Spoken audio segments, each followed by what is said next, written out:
ओम नमः सिद्धेभ्यः।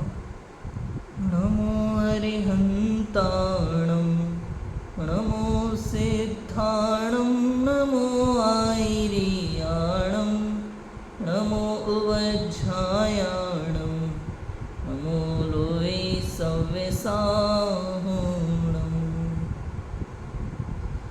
मंगलमयी मंगलकरण वीतराग विज्ञान नमो ताहि जाते भय अरहंतादि महान। करि मंगल करि हो महाग्रंथ करन को काज जाते मिले समाज सब पावे निज पद राज। इस भवतरु का मूल एक जानहु मिथ्या भाव ताको करि निर्मूल अब करिए मोक्ष उपाय। आचार्य कल्प पंडित टोडरमल जी द्वारा विरचित मोक्ष मार्ग प्रकाशक ग्रंथ। 7वां अधिकार हमारा चल रहा था जैन मिथ्या दृष्टियों का विवेचन। कि जो जैन हैं, जैन कुल में जिन्होंने जन्म लिया है तथा स्वाध्याय भी करते हैं, शास्त्र पढ़ते हैं, प्रवचन सुनते हैं, ऐसे जीव भी कहाँ कहाँ भूल करते हैं, उनकी चर्चा यहाँ 7वें अधिकार में दी है। जैन मिथ्या दृष्टियों का विवेचन। जैन मतावलंबियों में अनेक प्रकार के जीवों के अनेक प्रकार के विचार हैं। कुछ लोग स्वाध्याय करते हैं, कुछ लोग करते ही नहीं हैं। कुछ लोग सुनी सुनाई बातों को ही सत्य मानते हैं। धर्म तो करना चाहते हैं लेकिन धर्म समझते नहीं हैं। कुछ लोग धर्म को ही नहीं मानते हैं। सब तरह के जीव होते हैं। सबसे पहले यहाँ बात उठाई पंडित टोडरमल जी ने निश्चयाभासी मिथ्या दृष्टि जीव की। ये निश्चयाभासी मिथ्या दृष्टि जीव कौन है? जो शास्त्र तो पढ़ता है, शास्त्र की बातें भी समझता है, लेकिन अपेक्षा नहीं समझता कथन की, उसको सर्वथा मान के बैठा है। तीनों प्रकार के मिथ्या दृष्टि जीव, निश्चयाभासी, व्यवहाराभासी, उभयाभासी मिथ्या दृष्टि, तीनों की एक समान बात है। क्या गलती करते हैं कि शास्त्रों में तो अलग अलग अपेक्षाओं से कथन है। स्याद्वाद अनेकांतमयी वाणी है, ये जिनवाणी है, नए विवक्षा में कथन है इसमें। लेकिन ये लोग क्या करते हैं, उसकी विवक्षा को समझे बिना वैसा का वैसा पकड़ के सत्य मान लेते हैं। ये ही है, ऐसा ही है, बस, और किसी चीज़ पे ध्यान ही नहीं देते। समझ में आया कि नहीं आया? जो निश्चय के कथन को मान करके सर्वथा बैठ जाते हैं और व्यवहार का पूर्णतः लोप कर देते हैं, वो निश्चयाभासी मिथ्या दृष्टि जीव। वास्तव में तो क्या है, गौण करना था व्यवहार का वहाँ। ये निश्चय व्यवहार में से कभी भी किसी एक का लोप नहीं होता, दोनों सदैव साथ चलते हैं। कैसे चलते हैं? दोनों सदैव साथ चलते हैं। समझ में आया कि नहीं आया? साथ चलते हैं, भिन्न होते हैं। ये व्यवहार वस्तु को बताने की भाषा है। समझ में आया कि नहीं आया? तो जो जीव निश्चय नय के कथन को सर्वथा मान करके बैठ जाए कि ऐसा ही है और व्यवहार का पूर्णतः लोप कर दे, उसका निषेध कर दे, उसे स्वीकार ही ना करे, वो निश्चयाभासी मिथ्या दृष्टि। जो व्यवहार को ही सर्वथा धर्म मान करके बैठ जाए कि ऐसा ही है और वास्तविक बात को समझे ही ना, उसको उसका पूर्णतः निषेध कर दे, वो व्यवहाराभासी मिथ्या दृष्टि जी। और जो दोनों ही बातों को स्वीकार करने को तैयार है और दोनों ही बातों की अपेक्षा को नहीं समझता, हाँ ऐसा भी ठीक है और ऐसा भी ठीक है, तुम जो कह दो वही सही है, ये उभयाभासी मिथ्या दृष्टि जीव। निश्चयाभासी मिथ्या दृष्टि जीव की हम लोगों ने काफ़ी चर्चा की थी। बहुत सारी बातें इसमें आई थी निश्चयाभासी मिथ्या दृष्टि जीव के विषय में, जिसकी चर्चा हमने की थी। उसकी स्वच्छंदता का निषेध भी हमने किया था। इसके बाद में शुरू हुई व्यवहाराभासी मिथ्या दृष्टि की चर्चा। 4 प्रकार के व्यवहाराभासी मिथ्या दृष्टियों की चर्चा यहाँ पे आई थी। पहले तो कुल अपेक्षा धर्मधारक व्यवहाराभासी मिथ्या दृष्टि, फिर परीक्षा रहित आज्ञानुसारी धर्मधारक व्यवहाराभासी मिथ्या दृष्टि जीव, तीसरे सांसारिक प्रयोजनार्थ धर्मधारक व्यवहाराभासी मिथ्या दृष्टि जीव, और चौथे धर्म बुद्धि से धर्मधारक व्यवहाराभासी मिथ्या दृष्टि। इनकी चर्चा हमने खूब विस्तार से की। पंडित टोडरमल जी ने जैसे जैसे बताया था हमने उसे उसी प्रकार से समझने का प्रयास किया है। और अंत में जो बात आई थी धर्म बुद्धि से धर्म धारक व्यवहाराभासी मिथ्या दृष्टि जीव, उसमें दो प्रकार की चर्चा थी कि भाई एक तो देवसास गुरु के यथार्थ श्रद्धान को धर्म माना जाता है, सम्यक दर्शन माना जाता है। दूसरा 7 तत्वों के यथार्थ श्रद्धान को सम्यक दर्शन माना जाता है, प्रयोजनभूत तत्व के यथार्थ श्रद्धान को सम्यक दर्शन माना जाता है। ठीक है ना, रत्नकर्ण शावकाचार में लिखा है देवसास गुरु का यथार्थ श्रद्धान सम्यक दर्शन है। तत्वार्थ सूत्र में लिखा है तत्वार्थ श्रद्धानम सम्यक दर्शन। तो देवसास गुरु का श्रद्धान जो सम्यक दर्शन है, अब ये जीव क्या समझता है, देवसास गुरु के बारे में जान लिया, इन्हीं को मानते हैं और किसी को नहीं पूछते, तो अपने आप को सम्यक दृष्टि मान लेता है। लेकिन वो सच्चे देवसास गुरु के स्वरूप को वास्तव में नहीं पहचानता और उसमें क्या भूल करता है, उसकी चर्चा हमने यहाँ पहले की। उसके बाद जब ये जीव अपने आप को समझता है कि हमने 7 तत्वों को पढ़ा है, समझा है और हमें 7 तत्व की पूरी अच्छी खबर है, तो हम सम्यक दृष्टि जी, तो उसकी भूलें बताई कि तू 7 तत्व को पढ़ा है, बिल्कुल पढ़ा है, सही बात है, एकदम समझा भी है, लेकिन उसके बाद भी तेरे समझने में कहाँ भूल हुई है वो हमें बताए। ये समझने में भूल कैसे हो जाती है? सिर्फ इसी कारण से कि वो अपेक्षा नहीं समझते। सारी समस्या वहीं खड़ी हो रही है भैया, समझ में आया कि नहीं आया? कोई देवशास्त्र गुरु के स्वरूप को नहीं समझ पा रहा, शास्त्र का पढ़ रहा है, स्वाध्याय कर रहा है, प्रतिदिन प्रवचन भी सुनता है, हो सकता है स्वयं प्रवचन भी करता है, दिन रात का अभ्यास हो सकता है, लेकिन फिर भी कहीं ना कहीं भूले रह जाती है। क्यों? क्योंकि उस समय वो उस कथन की अपेक्षा को नहीं समझता। लिखा है शास्त्र में, लिखा है पढ़ के सुनाएगा, ऐसा ही है, लेकिन ये बात किस अपेक्षा से है, किस भूमिका के अनुसार बात कही है, ये भी तो समझ में आया कि नहीं आया? जीव शास्त्र में अलग अलग जीव के लिए अलग अलग प्रकार के कथन मिलेंगे आपको, कौन जीव कैसा मानता है, समझ में आया कि नहीं आया? लिखा ना, अनार्य को उसकी भाषा में ही समझाया जाता है, मलेच्छ को मलेच्छ की भाषा में समझाया जाता है। समझ में आया राजू भाई? किस जीव को कैसे उपदेश की आवश्यकता है? आपको पता है डायबिटीज़ के मान लो 2 तरह के मरीज सामने हैं, एक को तला हुआ बहुत पसंद है और एक को मीठा बहुत पसंद है। समझ में आया कि नहीं आया? अब दोनों ही नुकसानदायक है कि नहीं है? अब तला हुआ जो जिसको पसंद है उसे डॉक्टर क्या समझाएगा कि तू मीठा मत खाएगा, मीठा नुकसान करेगा, है?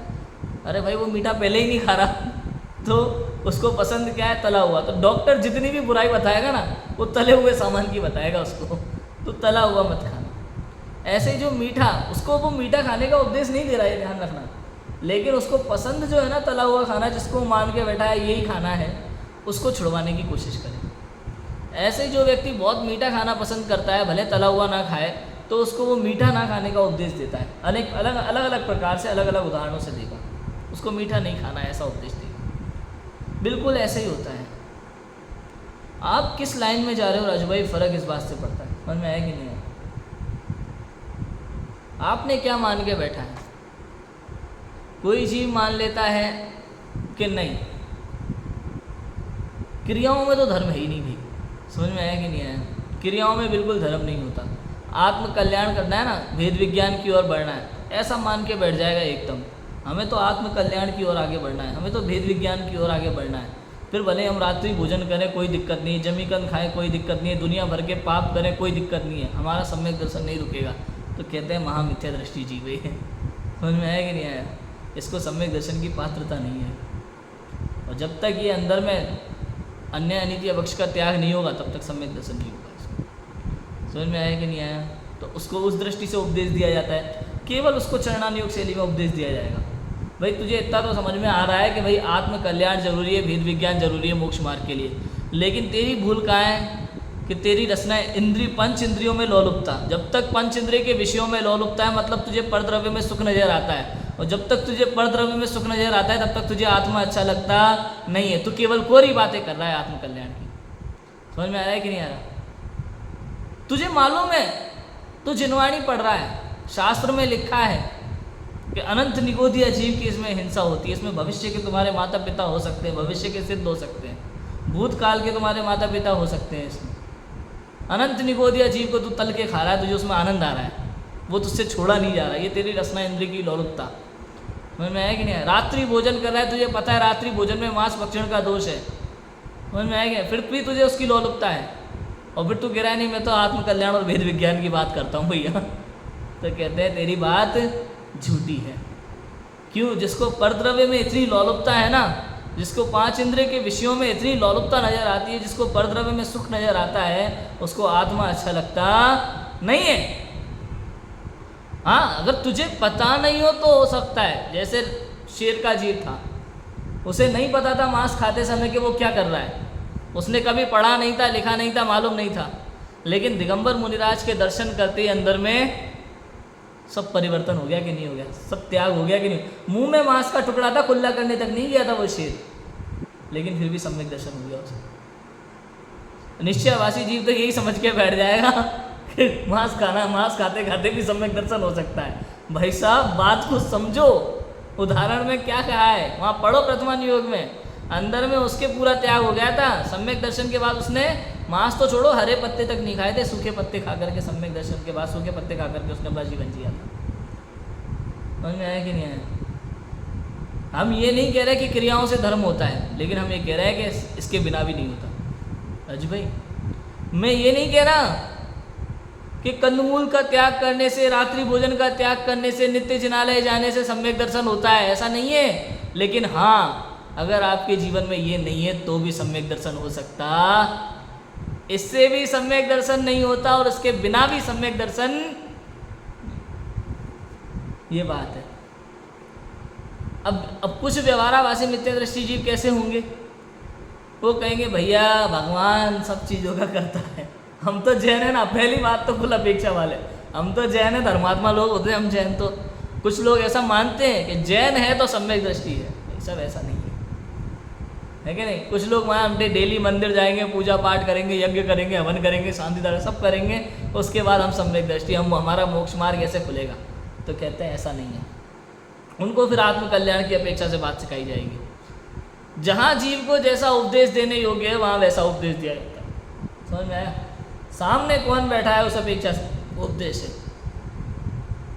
पंच इसकी बात आती है ना, श्रावक के अष्टमूल गुण की बात, तो इसके विषय में आचरण लिखा है, विद्वानों ने लिखा है। जहाँ जिस समय जिसका ज़्यादा प्रभाव था, उस समय उस चीज़ को त्याग करने का उपदेश श्रावक के अष्टमूल गुणों में लिया है। कहीं पे मध्य मास मधु और पंचउदुम्बर फल के त्याग को ही कहा, लेकिन उससे पहले मध्य मास मधु के साथ पंच अणुव्रत को लिया था अष्टमूल गुण में। अष्टमूल गुणधारी बनना है ना आपको, तो 5 अणुव्रत होना जरूरी है।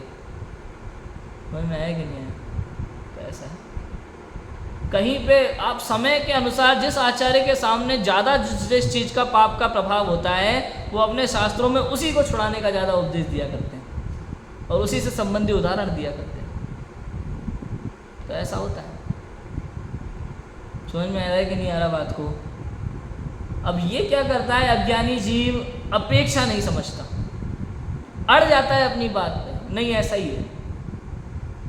हर बात को हर दृष्टि से देखो, एक ही बात को। राजू भाई, सम्यक दर्शन जो है ना, 4 अनुयोग हो ना अपने यहाँ, 4 अनुयोगों में अलग अलग अपेक्षा से कथन है, मैं आपको समझाता हूँ। प्रथम अनुयोग पता है क्या कहता है? प्रथम अनुयोग कहता है कि देव सास गुरु के दर्शन से सम्यक दर्शन हो जाता है। आप कहानियों में पढ़ोगे, आपको मिलेगा कई जगह। प्रथमान योग में पूरा सम्यक दर्शन निमित्त अपेक्षा पे टिका हुआ है। निमित्त अपेक्षा किसी मुनिराज के उपदेश को सुन के हो जाएगा, देव सास गुरु के दर्शन से हो सकता है, स्वाध्याय सुनने से हो गया, या फिर किसी ना किसी निमित्त घटना से हो गया, ओस की बूंद से हो जाए। समझ में आया कि नहीं आया? सब क्षण के अंदर में देखा तो सम्यक दर्शन, किसी भी तरीके से वहाँ सम्यक दर्शन की घटना निमित्त अपेक्षा से पूरा प्रथमान योग है। कर्णन योग में सम्यक दर्शन की परिभाषा पता है क्या है राजू भाई? कर्णन योग में सम्यक दर्शन किसे कहते हैं? कि भाई दर्शन मोहनीय की 3 टुकड़े, मिथ्यात्व, सम्यक मिथ्यात्व, सम्यक प्रकृति, और इधर चारित्र मोहनीय में अनंत अनुबंधी का अभाव, समझ में, या उपशम, औपशमिक सम्यक के लिए। तो दर्शन मोहनीय का उपशम इधर चारित्र मोहनीय से अनंत अनुबंधी का उपशम है ना। दर्शन मोहनीय में मिथ्यात्व, सम्यक मिथ्यात्व, सम्यक प्रकृति, और चारित्र मोहनीय में अनंत अनुबंधी, 7 प्रकृतियों के उपशम से सम्यक दर्शन प्रकट होता है। ये कर्णन योग की शैली। यहाँ नहीं लिखा कर्णन योग में कि आपको आत्मा का ध्यान करना है, आपको भेद विज्ञान, कुछ नहीं। यहाँ सम्यक दर्शन की परिभाषा में क्या मिलेगा आपको कि इन 7 प्रकृतियों का उपशम क्षय उपशम और क्षय से सम्यक दर्शन होता है। औपशमिक क्षय औपशमिक क्षय। चरणान योग की शैली में पढ़ोगे तो क्या मिलेगा? अन्याय अनिति अवक्ष के त्याग का नाम सम्यक, मतलब कोई सम्यक दृष्टि जीव हो, उसके जीवन में अन्याय अनिति अवक्ष हो, ऐसा 3 लोक 3 काल में हो सकता नहीं। समझ में आया? द्रव्य योग की अपेक्षा से वहाँ ना तो आपको अन्याय नीति अवक्ष की बात मिलेगी, ना निमित्त की बात मिलेगी, ना ही कर्णन योग की कोई दर्शन मोनी और चायत मोनी की बात मिलेगी। वहाँ क्या मिलेगा? पर द्रव्यों से भिन्न मैं चैतन्य में परमात्मा हूँ, ऐसे यथार्थ श्रद्धान का नाम, अनुभव का नाम, इसका नाम क्या है? सम्यक दर्शन। अब बताओ चारों अनुयोगों में से गलती कहाँ है? भैया चारों अनुयोग अपनी अपनी जगह सही है, और ये चारों अनुयोगों की जो बात है ना, एक साथ एक समय में होती है। समझ में आया कि नहीं आया? निमित्त भी उसी समय होता है, उपादान भी उसी समय होता है। उसी एक समय में निर्विकल्प अवस्था के समय में वो दर्शन मोहनीय की 3 प्रकृतियां और चारित मोहनीय की अनंत अनुबंधी की 4 कक्षाएं, क्रोध मान माया लोभ, इन 7 प्रकृतियों का उपशम क्षय होगा उसी एक समय में। एक चीज उपशम क्षय या क्षय उपशम ना, औपशमिक सम्यक दर्शन है तो सबसे पहले उपशम होगा, ठीक है। और उसी समय आत्मानुभव है, उसी समय ये है, और उससे पहले अन्याय अनित्य पक्ष का त्याग हो जाता है उनके। समझ में आया कि नहीं आया? ये सब एक समय में पॉसिबल है, और एक समय में निमित्त। उस सिंह को ही ले लो, सिंह को ही ले लो, मांस खा रहा था ना, निमित्त मिला कौन? अब प्रथमन योग में तो सम्यक दर्शन के लिए क्या बोलेंगे भाई? मुनिराज के निमित्त से सम्यक दर्शन हो गया। मुनिराज का योगदान था कि मुनिराज ने मुनिराज करा के चले गए कि उनके आशीर्वाद से हो गया? भाई सब निमित्त अपेक्षा की बातें हैं ये। वास्तव में मुनिराज का निमित्त वहाँ मिला, और उधर वहीं सिंह की आंखों से अश्रु बहना, अंदर में स्वरूप का ज्ञान होना कि जैसे ये है वैसा ही मेरा स्वरूप है। उसी समय अन्याय नीति अवक्ष का अंदर में त्याग हो जाता है। विकल्प की तो बात ही छोड़ दो, धीरे से सविकल्प से निर्विकल्प दशा होती है। 7 प्रकृतियों का उपशम हो जाता है, प्रथमोपशम सम्यक दर्शन हो जाता है, और अंदर में स्वपर का भेद विज्ञान भी उसी समय चल रहा होता है। समझ में आया कि नहीं? एक ही समय में सारी चीज़ होती है, आगे पीछे का कोई भेद नहीं होता है। समझ में आ रहा है कि नहीं आ रहा? पहले से राजू भाई अन्याय नीति पक्ष का त्याग आप कर सकते हैं, हो सकता है, लेकिन वास्तविक त्याग तो वो तभी कहलाएगा जब आत्मानुभव होगा। उससे पहले की त्याग की भावना है, सच्ची बात है, उसमें कोई दिक्कत नहीं है, लेकिन उसका कोई विशेष फल नहीं होता है। लेकिन हाँ, उसका भी बहुत लाभ है, बहुत फ़ायदा है। ये नियम कोई ऐसे ही नहीं दिलाए जाते हैं आपको। रात्रि भोजन का त्याग करना ये बहुत बड़ा पुण्य का काम है। इसके लिए बहुत बड़ी बड़ी कहानियाँ लिखी हैं प्रथमन योग में हमारे यहाँ, छोटी बात नहीं है। नित्य जिनालय जाना, कंदमूल का त्याग करना, इससे भी अतिशय पुण्य का बंध होता है जीव को। राजू भाई देखो क्या होता है, यदि आपने भेद विज्ञान करके आप शुद्धोपयोग में लीन हो गए तब तो बहुत अच्छी बात है, आपको सम्यक दर्शन हो गया, आपके भव सुधर जाएंगे, फिर तो अन्याय नीति अवक्ष का त्याग हो ही जाएगा। लेकिन अगर मान लो आपका त्याग नहीं हुआ कुछ भी, आपने सोच लिया त्याग से कुछ नहीं होता, और यदि आपको शुद्धोपयोग भी नहीं हो पाया, खूब पढ़ा आपने वेद विज्ञान की बातें, आत्मकल्याण की बातें, समय सार को रट लिया, लेकिन अंदर में आत्मानुभव नहीं हुआ, तो ये बात ध्यान रखना, पुण्य बंधा नहीं। क्यों? क्योंकि आपने ऐसे कोई कार्य किए नहीं उत्कृष्ट, मंदिर गए नहीं, रात्रि भोजन त्याग किया नहीं, पाप ही पाप की क्रियाएं करी सारी, पुण्य बंधा नहीं है आपका, और शुद्धोपयोग आपसे हुआ नहीं, है ना, समय ही नहीं आया उसका। तो अब क्या होगा नेक्स्ट गति में? ये पाप कर्मों के फल में आपकी गति बिगड़ जाएगी, दोबारा जैन कुल मिलना कठिन हो जाएगा। क्यों? क्योंकि जिनवाणी की बात को आपने समझा ही नहीं। बात समझ में आ रही है कि नहीं आ रही? और व्यवहाराभासी नित्य दृष्टि जीव के में क्या होता है, वो आत्मा की बात सुनना ही नहीं चाहता, वो इन्हीं में अटका रहता है। तो मंदिर चले जाएंगे, पूजा पाठ कर लेंगे, नियम संयम ले लेंगे, इसका त्याग कर देंगे, उसका त्याग कर देंगे, और हमारा काम, वो अपने आप को इसी में धर्मात्मा मानता है। ये दोनों ही जीव अपनी अपनी अपेक्षा से अपने आप को सही समझते हैं, लेकिन दोनों ही अधर्मी हैं, दोनों ही गलत हैं, दोनों ही सच्चे मार्ग से भटके हुए हैं। सब साथ में चलता है भैया, निश्चय व्यवहार यहाँ साथ चलते हैं। समझ में आया कि नहीं आया? बैलेंस होना जरूरी है, बैलेंस नहीं तो कुछ नहीं है। लाइफ में बैलेंस होना बहुत जरूरी है। इसलिए यहाँ सबसे पहले देवसास गुरु का अन्यथा स्वरूप जो जीव समझता है उसको क्लियर किया। 7 तत्वों के संबंध में जो अन्यथा स्वरूप समझता है, कुछ का कुछ मान लेता है, पढ़ के भी समझ के भी, उसको क्लियर किया। इसके बाद आज यहाँ पर सम्यक ज्ञान का अन्यथा स्वरूप चर्चा चलने वाली है। सम्यक दर्शन की बात कर ली ना, सम्यक दर्शन के अन्यथा स्वरूप में सच्चे देवसास गुरु और 7 तत्व दोनों की बात की हमने। आज बात करनी है सम्यक ज्ञान का अन्यथा स्वरूप, इसके बाद चर्चा चलेगी सम्यक चारित्र का अन्यथा स्वरूप। तीनों की बात यहाँ आई है। धर्म बुद्धि से धर्मधारक व्यवहाराभासी मिथ्या दृष्टि की चर्चा में ये सारा प्रकरण चल रहा है। देखो सम्यक ज्ञान का अन्यथा स्वरूप पढ़ते हैं अपन। शास्त्र में सम्यक ज्ञान के अर्थ शास्त्राभ्यास करने से सम्यक ज्ञान होना कहा है। समझ में आया? शास्त्र में सम्यक ज्ञान के अर्थ, सम्यक ज्ञान के लिए, सम्यक ज्ञान के प्रयोजन से शास्त्राभ्यास करने से सम्यक ज्ञान होना कहा है। इसलिए यह शास्त्राभ्यास में तत्पर रहता है। वहाँ सीखना, सिखाना, याद करना, वाचना, पढ़ना आदि क्रियाओं में तो उपयोग को रमाता है, परंतु उसके प्रयोजन पर दृष्टि नहीं है। इस उपदेश में मुझे कार्यकारी क्या है सो अभिप्राय नहीं।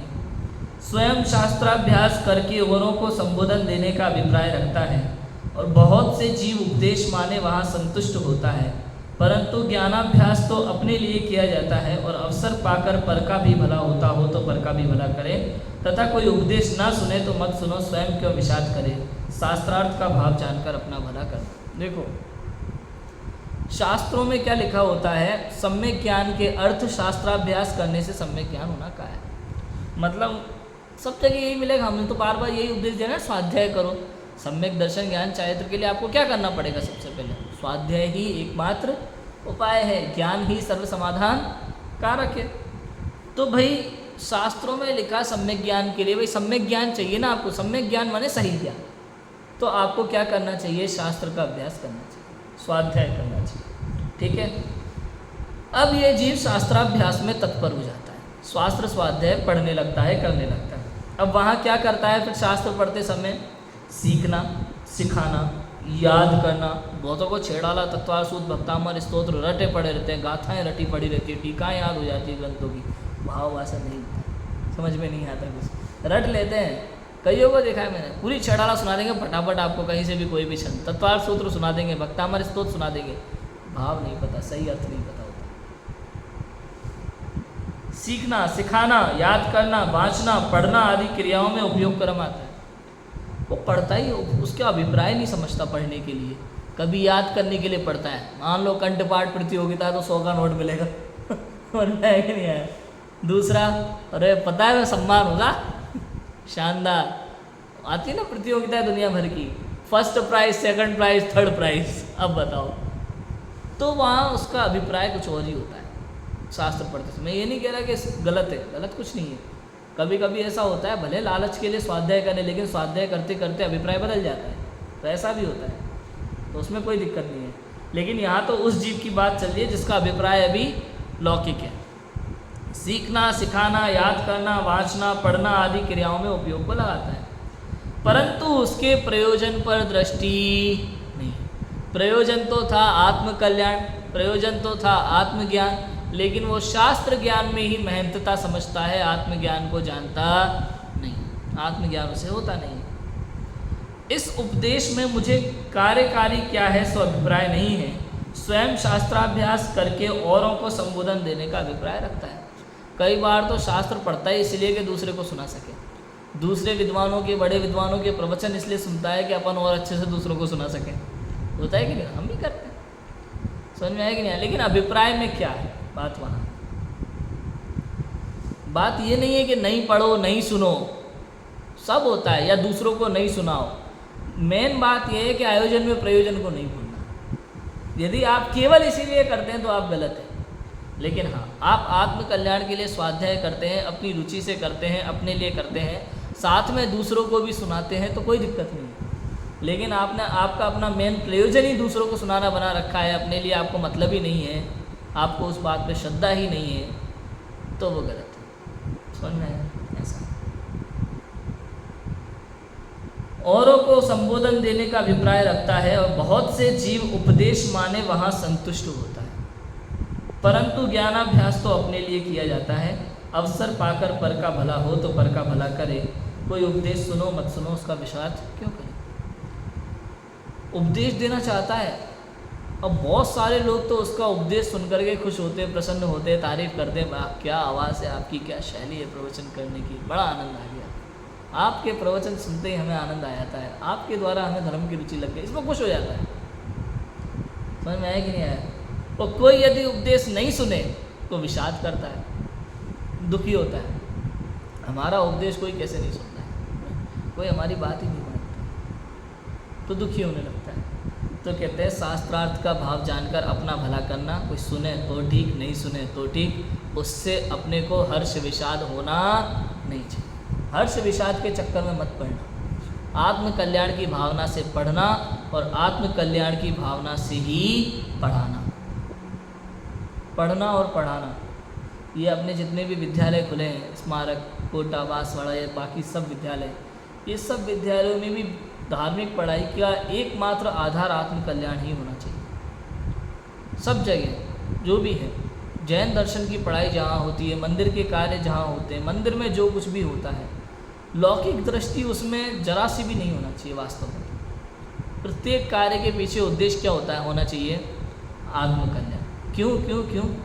क्योंकि भैया संसार में जो कुछ भी होता है वो प्लानिंग से होता नहीं है, सब पूर्व कर्मों का फल है। आप और हम कुछ कर सकते नहीं है, बदल सकते नहीं है। हम क्या कर सकते हैं, हमारे क्या होते हैं केवल उत्कृष्ट से उत्कृष्ट भाव। जब आप सांसारिक प्रयोजन को लेकर के भाव करते हैं तो उसका फल होगा हल्का, और जब आत्म कल्याण की भावना से आप धार्मिक कार्य करते हैं तो उसका फल होता है वर्तमान परिणामों की उत्कृष्टता हमारा भविष्य उत्कृष्ट करती है। समझ में आया कि नहीं? ऊंचा सोचना चाहिए, ऊंचा। ये जीव क्या है, वर्तमान की दृष्टि से बहुत हल्का सोचने लगता है कई बार। जिनवाणी देव साधु उसे बहुत हल्के लगने लगते हैं, और लौकिक पद, मान, प्रतिष्ठा, धन, ये उसे बहुत ऊंचा लगने लगता है। उसे यही समझ में नहीं आता कि वास्तव में उत्कृष्ट क्या है और निकृष्ट क्या है। समझ में आया कि नहीं है? तो ऐसा होता है। आत्म कल्याण सबसे ऊपर होना चाहिए, प्रत्येक कार्य में आत्म कल्याण की भावना होना ही चाहिए। अब देखो सामने कहते हैं कि शास्त्राभ्यास में भी कितने ही तो व्याकरण, न्याय, काव्य आदि शास्त्रों का बहुत अभ्यास करते हैं, परंतु वे लोक में पांडित्य प्रकट करने के कारण हैं, उनमें आत्महित का निरूपण तो है नहीं। इनका तो प्रयोजन इतना ही है कि अपनी बुद्धि बहुत हो तो थोड़ा बहुत इनका अभ्यास करके पश्चात आत्महित के साधक शास्त्रों का अभ्यास करना। यदि बुद्धि थोड़ी हो तो आत्महित के साधक सुगम शास्त्रों का ही अभ्यास करे। ऐसा नहीं करना कि व्याकरण आदि का अभ्यास करते करते आयु पूर्ण हो जाए और तत्वज्ञान की प्राप्ति न बने। समझ में आया? कई लोग क्या करते हैं, शास्त्राभ्यास के लिए, शास्त्राभ्यास की बात है ना सम्यक ज्ञान के लिए, तो शास्त्राभ्यास के लिए कितने ही व्याकरण, न्याय, काव्य आदि शास्त्रों का बहुत अभ्यास करते हैं। इससे क्या अपना पांडित्य प्रकट होता है। आप कितना अच्छा व्याकरण, न्याय जानते हैं। आजकल तो कई विद्वान ऐसे हैं, सभा में बैठ के प्रवचन भी करते हैं तो अपना व्याकरण का ज्ञान झाड़ते हैं उसमें, जबकि बैठी हुई सभा को आपके व्याकरण के ज्ञान से जरा भी मतलब नहीं होता। उन्हें आत्म कल्याण की बात सुननी है, और ये पंडित जी अपना पांडित्य प्रकट करने के लिए उनको व्याकरण और न्याय का ज्ञान देने बैठ जाते हैं। तो ऐसा भी होता है।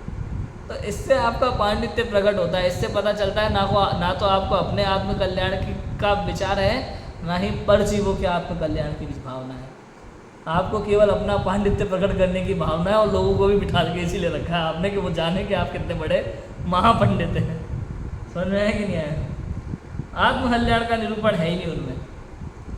इनका तो प्रयोजन इतना है कि अपनी बुद्धि बहुत हो, थोड़ा बहुत इनका अभ्यास करके पश्चात आत्महित के साधक शास्त्रों का अभ्यास करना। मतलब ये आप समझो राजू भाई, ये व्याकरण, न्याय आदि शास्त्र किसके लिए हैं? ये है महाविद्वानों के लिए। किनके लिए? वो भी इसलिए नहीं कि वो प्रवचन में उसका पांडित्य प्रकट करें, वो इसलिए है ताकि यदि आपका क्षयोक्षम बहुत है, आप यूपीएससी का एग्ज़ाम क्लियर करने की योग्यता रखते हैं, समझ में आएगा, आपका क्षयोक्षम बहुत अच्छा है, दुनिया भर की पढ़ाई, दुनिया भर की भाषा, लिपियाँ सीखने में आपकी रुचि है, आप जल्दी जल्दी सीख लेते हैं, तो ऐसे जीव यदि उनका अभ्यास करें तो कठिन से कठिन ग्रंथों को सरल भाषा में आप दूसरों के लिए प्रस्तुत कर सकते हैं। बात समझ में आई कि नहीं? ऐसा नहीं कि आप दूसरों के सामने अपना व्याकरण का ज्ञान देने लगे और दूसरे को न तो शास्त्र समझ में आया ना व्याकरण समझ में आया और आपका 1 घंटा तुम्हारा भी खराब और उनका भी खराब। तो ऐसा नहीं होना चाहिए। आपकी क्षयोपशम अच्छा है, आपकी बुद्धि अच्छी है ना, आप करो अभ्यास, आपके पास समय है, आपके पास योग्यता है, आप अभ्यास करो, कोई रोक नहीं रहा आपको, करना ही चाहिए। न्याय व्याकरण आदि का अभ्यास करो और उसका फल दूसरों को भी दो, जरूर दो, क्योंकि आप अभ्यास करोगे फिर आप कठिन से कठिन ग्रंथों को अपने व्याकरण और न्याय के ज्ञान से समझकर इजी कर सकते हो दूसरों के लिए। सरल से सरल भाषा में आप दूसरों को उसका उपदेश दो और दूसरों को लिख करके भी आप आसान भाषा में ग्रंथ उपलब्ध कराओ, जो काम पंडित टोडरमल जी ने किया। पंडित टोडरमल जी ने कितने ही न्याय व्याकरण आदि ग्रंथों का अभ्यास किया, अन्य मतों के शास्त्रों का अभ्यास किया और सारी बातों को एकदम सरल हमारी भाषा में हमें लिख करके दे दिया। समझ में आया कि नहीं आया? कहीं इन्होंने न्याय व्याकरण का प्रयोग नहीं किया पूरे मोक्षमार्ग प्रकाशक में। क्यों? क्योंकि इनको अपना पांडित्य प्रकट नहीं करना था।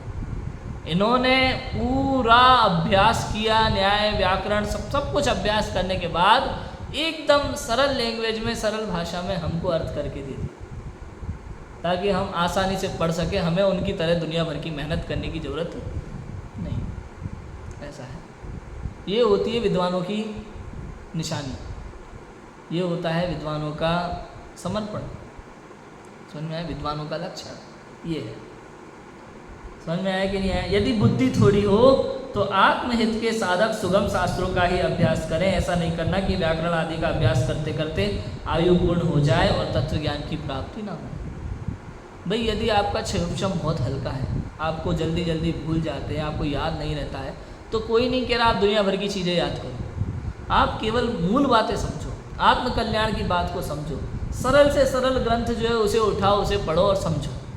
कोई नहीं कह रहा आपको आप दुनिया भर के शास्त्रों का अभ्यास करो, पढ़ो, लिखो, सब कुछ नहीं। जितना आपको समझ में आता है आत्मकल्याण की बात आप समझो, ये कहना चाह रहे हैं। निषेध नहीं है किसी चीज़ का, ना तो ये कह रहे हैं कि व्याकरण न्याय आदि का अभ्यास मत करो, ना ही ये कह रहे हैं कि उनका अभ्यास करो। ये कह रहे हैं कि आपकी क्षमता कितनी है उस अनुसार शास्त्र स्वाध्याय करो और प्रयोजन आत्मकल्याण का रखना। जितनी सुगमता से आपको आत्मकल्याण की बात मिले उतनी सुगमता से ग्रहण करना। समझ आया कि नहीं? राजू भाई सोचो, कोई काम आप करते हो, उसके लिए कोई 2 तरीके बताता है। एक तो बहुत कठिन और मेहनत वाला तरीका बताता है, एक बहुत सरल सा तरीका बता देता है। कौन सा चूज़ करोगे? सरल सा तरीका चूज़ करेंगे। तो ऐसे ही जिनके पास समय बहुत होता है ना फालतू, तो वो लॉन्ग रूट पे निकलते हैं, और जिनके पास समय कम होता है वो शॉर्ट से निकलते हैं। तो अगर आपके पास क्षयोपशम कम है, आपके पास समय कम है, तो सुगमता से आत्मकल्याण की बात को समझो। जिनके पास क्षयोपशम बुद्धि बहुत है, योग्यता है, खूब पढ़ो शास्त्र, बड़े बड़े खूब पढ़ो न्याय व्याकरण, दूसरों को भी सरलता से उपलब्ध कराओ। इससे अच्छी बात और क्या हो सकती है? तो इस तरह की बात यहाँ समझाई जा रही है। यहाँ कोई कहे कि ऐसा है तो व्याकरण आदि का अभ्यास नहीं करना चाहिए, लगा दिया क्वेश्चन मार्क। इतनी प्यार से समझाया, उसके बाद भी प्रश्न उठा दिया, तो फिर व्याकरण का अभ्यास नहीं करें। भाई समझाया ना कि महान ग्रंथों का अभ्यास उसके बिना खुलता नहीं है, इसलिए अभ्यास करना ही चाहिए। तो प्रश्न कहते हैं कि महान ग्रंथ ऐसे क्यों बनाए कि जिनका अर्थ व्याकरण आदि के बिना ना खुले, भाषा सुगम रूप हितोपदेश क्यों नहीं लिखा? उनके कुछ प्रयोजन तो था नहीं। कहने का अर्थ ये, पहले तो अपन ने समझा दिया ना अच्छे से, भाई ऐसा नहीं है कि व्याकरण न्याय का अभ्यास मत करो, जितना हो सकता है उतना करो, लेकिन मुख्यता किसकी है? आत्मकल्याण की। जितना सुगमता से आपको आत्मकल्याण का उपदेश मिले उसके लिए कार्य करना, ज़्यादा चक्करों में पढ़ना मत। यदि क्षयोपशम अच्छा है तो खूब करो, उसकी मना नहीं। ये हमने पहले समझा दिया। फिर कहते हैं कि भाई जब इतने कठिन है, इनका अर्थ ही नहीं खुलता न्याय व्याकरण के बिना, तो ऐसे शास्त्र बनाए ही क्यों? सरल भाषा में ही पहले ही शास्त्र लिख देते आचार्य देव, तो समस्या क्या थी ये बताओ? पहले न्याय व्याकरण का अभ्यास करो, उसके बाद शास्त्र समझो, फिर दूसरा कोई सरल करके बताए, कि इतना झंझट क्यों रखा? तो कहते हैं भैया ऐसा है कि भाषा हर गांव की चेंज हो जाती है, क्षेत्र क्षेत्र में भाषा बदल जाती है, काल काल में भाषा बदलती है, द्रव्य क्षेत्र काल भाव के अनुसार भाषाएं बदलती रहती है। प्राकृत संस्कृत व्याकरण सहित जो शुद्ध भाषा है उस भाषा में शास्त्र बनाए गए हैं ताकि वो लंबे समय तक चलते हैं। प्राकृत में भी अभ्रंश हो जाती है, प्राकृत में भी यहाँ की प्राकृत वहाँ की प्राकृत अलग अलग हो जाती है, लेकिन व्याकरण वही है। तो उस व्याकरण के हिसाब से आपको प्राकृत के अर्थ निकालने पड़ेंगे। समझ में आया कि नहीं आया? प्राकृत और संस्कृत व्याकरण जो है वो सबके लिए एक जैसा है, और उसी के अनुसार उन्होंने शुद्ध भाषा में शास्त्र बनाए। शुद्ध भाषा माने शुद्ध संस्कृत प्राकृत में, व्याकरण और न्याय के अनुसार कहाँ कौन से विभक्ति, कहाँ कौन सा कारक, उसके द्वारा कौन सा अर्थ खुलेगा, ये सबको पता चलेगा। इसलिए उन व्याकरण और न्याय की भाषा में, प्राकृत संस्कृत शुद्ध भाषा में, अपभ्रंश को मिलाए बिना, इधर उधर के क्षेत्रों की भाषा मिलाए बिना शुद्ध भाषा में वो ग्रंथ लिखा। समझ में? इधर उधर की दूसरी भाषा का उसमें मिलावट नहीं की उन्होंने, शुद्ध प्राकृत संस्कृत भाषा में अपने व्याकरण के अनुसार उन्होंने ग्रंथ बनाए, ताकि किसी भी क्षेत्र में किसी भी काल में उसका व्याकरण के द्वारा अर्थ सही से निकाला जा सके। और फिर अलग अलग क्षेत्र में अलग अलग विद्वानों ने, आचार्यों ने उस समय जो भाषा चलती थी उसमें उसका अर्थ भी किया। कन्नड़ में कन्नड़ की टीकाएँ मिल जाती है, महाराष्ट्र में मराठी टीकाएँ मिल जाती है, हिंदी में हिंदी टीका मिल जाती है, गुजरात में गुजराती टीकाएँ मिल जाती है उसी शास्त्र की, और फिर उसके अनुवाद हो जाते हैं टीकाओं के। होता है कि नहीं होता? तो ऐसा भी हो जाता है। इसलिए ऐसा कहा क्या कि भाषा में भी प्राकृत संस्कृत आदि के ही शब्द हैं, परंतु अपभ्रंश सहित हैं, तथा देश देश में भाषा अन्य अन्य प्रकार है। तो महंत पुरुष शास्त्रों में अपभ्रंश शब्द कैसे लिखते हैं? बालक तोतला बोले परंतु बड़े तो बोलते नहीं है, इसलिए एक देश की भाषा रूप शास्त्र दूसरे देश में जाए तो वहाँ उसका अर्थ कैसे भाषित होगा? इसलिए प्राकृत संस्कृतादिक शुद्ध शब्द में ग्रंथ रचे हैं, अपभ्रंश भी नहीं मिलाया, शुद्ध शब्द रूप ग्रंथ ही रचे, प्राकृत संस्कृत शब्द। ठीक है, ऐसा है। हम इसके आगे और बातें हैं व्याकरण की, व्याकरण न्याय के साथ कैसे अर्थ निकलते हैं, और आगे इस अपेक्षा से ग्रंथों को कैसे बनाया गया है, और इन ग्रंथों में क्या क्या पढ़ने समझने को मिलता है, इसकी पूरी चर्चा आएगी। कल हम सम्यक ज्ञान के स्वरूप को अच्छी तरह समझेंगे। अभी की बात को विराम देते हैं। ओम नमः शिवाय।